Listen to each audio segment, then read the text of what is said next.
नमस्कार, जय हिंद। स्वागत है आप सभी विद्यार्थियों का आपके अपने यूट्यूब प्लेटफॉर्म उदय एजुकेशन में। विद्यार्थियों से बात करेंगे प्रारंभिक शिक्षा पूर्णता प्रमाण पत्र परीक्षा सत्र 2023 की दृष्टि से इम्पोर्टेंट सामाजिक विज्ञान के मॉडल पेपर के बारे में, जो कि आपके आने वाले बोर्ड परीक्षा की दृष्टि से वेरी वेरी मोस्ट इम्पोर्टेंट रहने वाला है। और इसका फर्स्ट पार्ट है, अपन ने कल देख लिया था, तो आज उसका सेकेंड भाग है।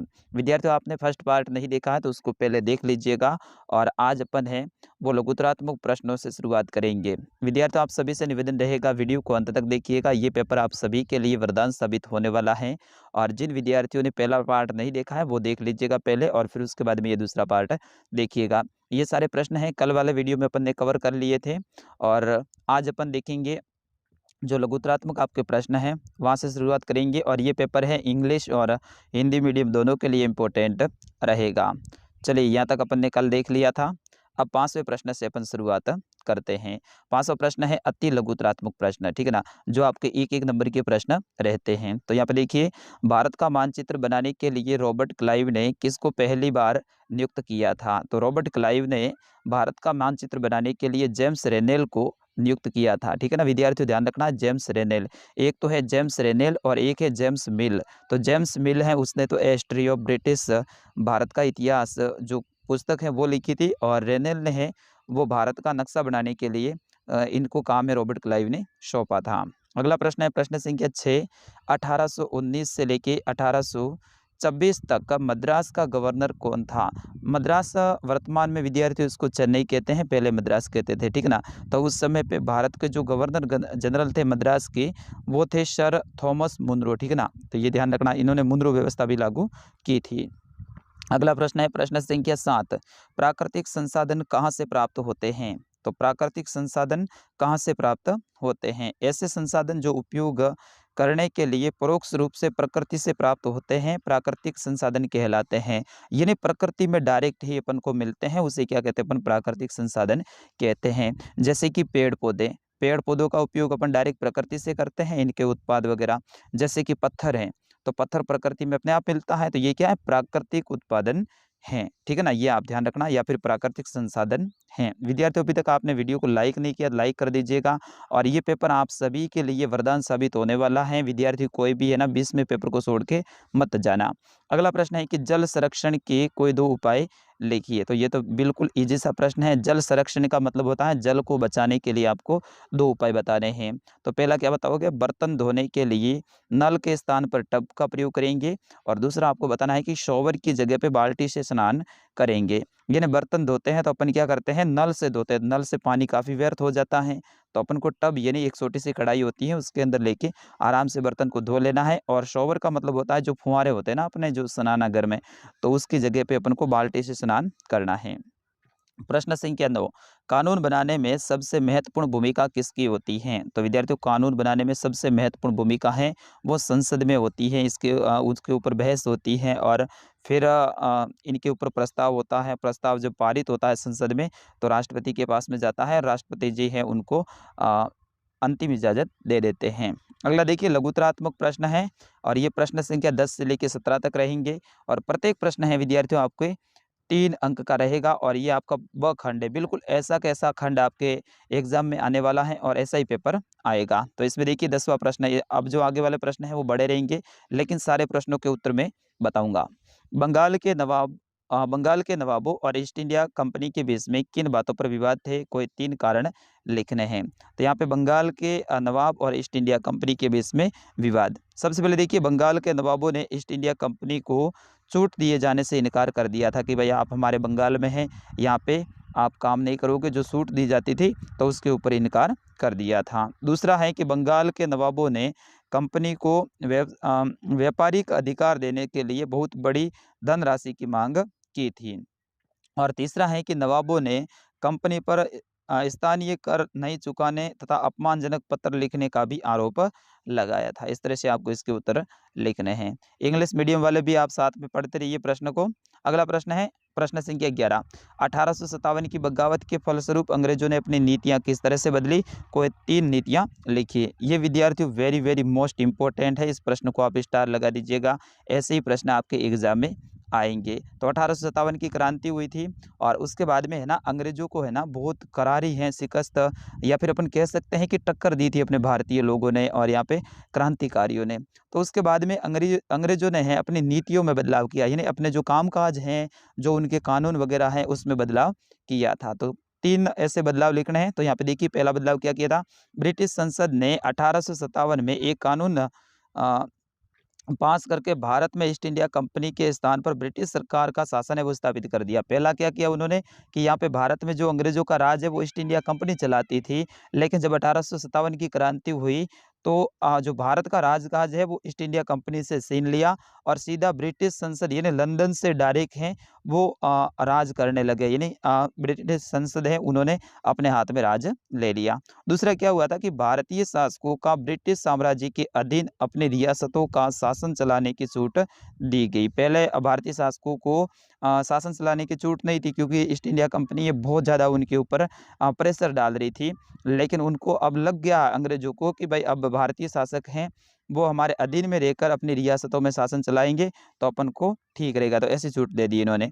तीसरा क्या किया कि भूस्वामियों और जमींदारों के अधिकारों की सुरक्षा हेतु नियम बनाए गए। पहले उनके नियम है वो छीन लिए थे, लेकिन बाद में उन्होंने नियम बना दिए। अगला प्रश्न है 12वां, यहाँ पे नहीं दिख रहा है तो कोई बात नहीं मैं पढ़ लेता हूँ। संसाधन क्या है? संसाधन क्या है विद्यार्थियों? ये भी वेरी वेरी मोस्ट इंपॉर्टेंट प्रश्न है आपके आने वाले बोर्ड परीक्षा की दृष्टि से।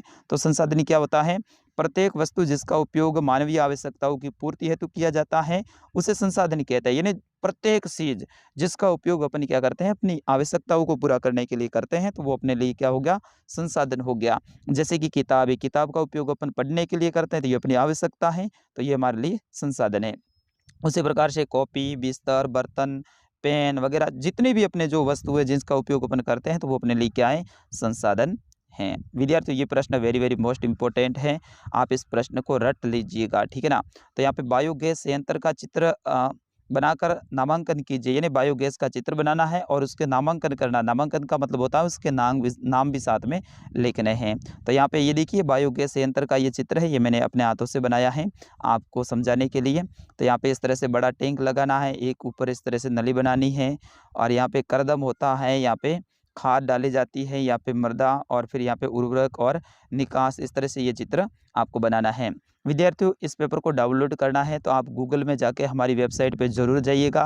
वेबसाइट का नाम क्या है विद्यार्थियों? udaystudy.com। आपको गूगल में जाके क्या सर्च करना है? उदय स्टडी डॉट फिर कॉम, ये सर्च करना है। जैसे आप ये सर्च करेंगे हमारी वेबसाइट आएगी, उस लिंक के ऊपर आपको क्लिक करना है। जैसे वेबसाइट के अंदर जाएंगे तो एक राजस्थान सामान्य ज्ञान का ऑप्शन आएगा, उसके ऊपर आपको क्लिक करना है। जैसे उसके ऊपर आप क्लिक करेंगे तो उसके अंदर कक्षा 8 सामाजिक विज्ञान पेपर ऐसा लिखा होगा, वहाँ से आप डाउनलोड कर सकते हैं। प्रश्न संख्या 14, सार्वभौमिक वयस्क मताधिकार से आप क्या समझते हैं? सार्वभौमिक वयस्क मताधिकार तो देश के सभी वयस्क नागरिकों को, यानी 18 वर्ष या फिर उससे ज़्यादा उम्र के वयस्क नागरिक हैं उनको मत यानी वोट देने का अधिकार है, चाहे वो किसी भी जाति या धर्म का हो या फिर किसी भी लिंग का हो, उसे मत देने का अधिकार होता है, उसे कहते हैं सार्वभौमिक वयस्क मताधिकार। अगला प्रश्न है न्यायपालिका की क्या भूमिका है? ये भी आपके राजनीति विज्ञान की बुक है, उसका वेरी वेरी मोस्ट इंपॉर्टेंट प्रश्न है। तो न्यायपालिका अनेक प्रकार से अपनी भूमिका निर्वाह करती है। न्यायपालिका द्वारा किए जाने वाले कार्यों में विवादों का निपटारा, न्यायिक समीक्षा, कानून की रक्षा और मौलिक अधिकारों का क्रियान्वयन आदि प्रमुख हैं। इस तरह से आपको इसके उत्तर लिखने हैं।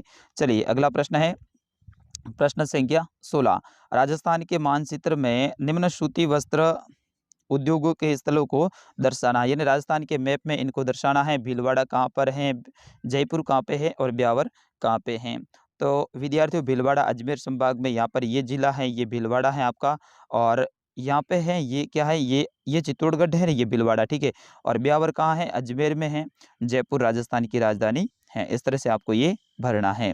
चलिए अगला प्रश्न है प्रश्न संख्या 17, विद्यार्थियों ये प्रश्न आपके पेपर में सपने वाला है, मुझे पूर्ण भरोसा है।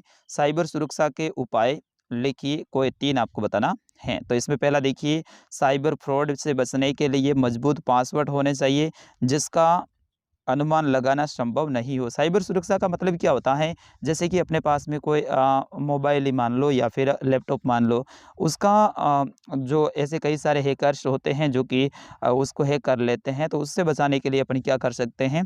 तो पहला अपन को क्या करना है, साइबर फ्रॉड से बचने के लिए मजबूत पासवर्ड होना चाहिए, यानी अपने जो फ़ोन है या फिर अपना जो पीसी यानी लैपटॉप है उसका मजबूत पासवर्ड रखना है, जिसका अनुमान लगाना संभव ही नहीं है। यानी वो सामने वाला बंदा हैकर्स है, वो आइडिया ही नहीं लगा सकता है कि इस बंदे का क्या पासवर्ड हो सकता है। अपन को अपने मोबाइल नंबर नहीं रखना है, अपना खुद का नाम नहीं रखना है। अगर अपन ऐसा रखते हैं तो वो तो आइडिया लगा देगा कि भाई इसका नाम होगा या फिर इसके नंबर होंगे। तो अपन को अलग पासवर्ड रखना है, ठीक है ना। दूसरा क्या करना है, सिस्टम को मेलवेयर से मुक्त रखने के लिए एंटीवायरस प्रोग्राम यानी सॉफ्टवेयर का उपयोग करना है। अपने कंप्यूटर के अंदर एंटीवायरस नाम का एक सॉफ्टवेयर आता है, वो इंस्टॉल करके रखना है, ताकि जब भी वायरस कोई घुसता है तो उसको वो हटा देता है। सतर्क रहे और अपनी पहचान तथा महत्वपूर्ण जानकारी किसी को भी ना दें। अपन को सावचेत रहना है और अपनी जो मेन जानकारी है वो किसी को नहीं बतानी है, चाहे वो अपना कितना भी करीबी मित्र हो या फिर कोई दूसरा हो। अगला देखिए, खंड स के अंतर्गत आपके बड़े-बड़े प्रश्न आने वाले हैं, यानी निबंधात्मक प्रश्न रहेंगे और प्रत्येक प्रश्न है विद्यार्थियों आपके 4 अंक का रहेगा और ऐसे आपके 4 प्रश्न आएँगे। चलिए, तो इसमें देखिए 18वां प्रश्न है कि गांधी जी ने नमक कानून तोड़ने का फैसला क्यों किया? अगर ये नहीं आता है तो अथवा में ऑप्शन आपको मिल जाएगा, प्रत्यक्ष कार्रवाई दिवस का आह्वान क्यों किया गया? तो मैं गांधी जी वालों का ही उत्तर आपको बताता हूँ, क्योंकि ये इजी प्रश्न है। तो यहाँ पे देखिए, गांधी जी ने नमक कानून तोड़ने का फैसला इसलिए किया क्योंकि उस समय पे नमक के उत्पादन और बिक्री पर सरकार का एकाधिकार था। यानी नमक का उत्पादन केवल सरकार ही कर सकती थी और उसकी बिक्री यानी उसको बेचने का काम भी सरकार का था। सरकार किसकी थी विद्यार्थियों? अंग्रेजों की थी। अपन जैसे आम लोग हैं, अपने आसपास में कोई झील वगैरह है तो वहाँ से अपन नमक नहीं ले सकते थे, क्योंकि सरकार का अधिकार था उसके ऊपर। अब ऐसा तो भाई देखो, ये गलत बात है ना कि भाई अपने क्षेत्र में कोई नमक की झील हो और वहाँ से नमक अपन उपयोग में नहीं ले सके, तो ये तो गलत बात है। इसीलिए गांधी जी ने ये सोचा कि भाई अपन नमक का कानून बना हुआ है ना इन अंग्रेजों का, उनको अपन तोड़ देंगे, ठीक है। तो यहाँ पे एकाधिकार था, जबकि महात्मा गांधी मानते थे कि नमक पर टैक्स वसूलना पाप है, क्योंकि नमक भोजन का एक बुनियादी हिस्सा यानी भोजन का एक मेन हिस्सा है, भाग है। सरकार के एकाधिकार को कम करने व स्वतंत्रता की व्यापक साह को ध्यान में 1 मिनट हो, ये स्क्रीनशॉट कैसे हो गया? 1 मिनट, ओके। ओके, फिर उसके बाद में देखिए, सरकार के एकाधिकार को कम करने व स्वतंत्रता की व्यापक साह को ध्यान में रखते हुए गांधी जी ने नमक कानून तोड़ने का फैसला किया था। फिर उसके बाद में बढ़ते हैं अगले प्रश्न की ओर। अभी तक आपने विद्यार्थियों हमारे चैनल को सब्सक्राइब नहीं किया तो चैनल को सब्सक्राइब कर लो ना। आपके लिए मैं इतनी सारी मेहनत कर रहा हूँ, इतना इनको लिखना, टाइप करना, प्रश्नों को तैयार करना और आपके लिए पेपर लेके आना, वीडियो बनाना, हमारा समय कितना वेस्ट होता है। तो आप हमारे लिए लाइक तो कर दीजिएगा और चैनल को भी सब्सक्राइब कर लीजिएगा। प्रश्न संख्या 19 है कि विश्व में की जाने वाली कृषि को किन-किन आधार पर निर्वाह कृषि और वाणिज्यिक कृषि में वर्गीकृत किया जाता है, या फिर भारत में किसी कृषि फॉर्म की गतिविधियों का वर्णन कीजिए। तो यहाँ पे देखिए, इसका उत्तर बड़ा है।